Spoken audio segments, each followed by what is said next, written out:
I got to define in a kid-friendly way. I need to explain what details versus evidence is. And here's how I usually explain it initially. Have you ever heard the statement, all squares are rectangles, but all rectangles are not squares? Say it again another way. All evidence is a detail from the text, but all details are not evidence. You know what we have? We got pluckers sitting in our classroom. They just go back into the text and they just start plucking out words. They're just pulling words and phrases, slapping them in, calling it evidence. That's just a detail. That doesn't prove anything.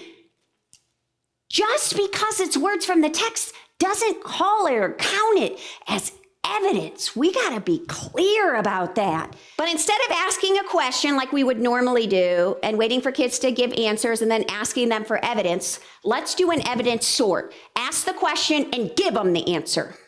Give them the answer. Give them the inference. Give them the statement. Give them the claim. And then give them 6 or 8 sentences right out of the text.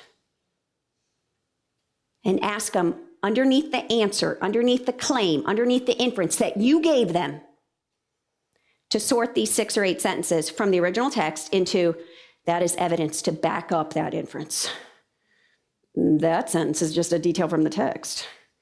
This backs that up. This supports it. This is evidence. No, this is just a sentence from the text. It doesn't even go with that. Right. I got to get them sorting. What's evidence? What are just details? Evidence from details. You do the heavy lifting. You do the heavy lifting. The teacher provides the statement. The same question you were going to ask anyway. Ask the question, but then bam, give them the answer. In fact, write out the answer. Give them the answer and have prepared a half a dozen sentences. You can make it harder. Give them 10 sentences. Make it easier. Give them 4 sentences and say which of these sentences is evidence. And you know what I like with the notion of sentences is that's what they see on the test. Part B is which sentences support your answer to part A. It's not plucking phrases. It's whole sentences. That's what I want them seeing.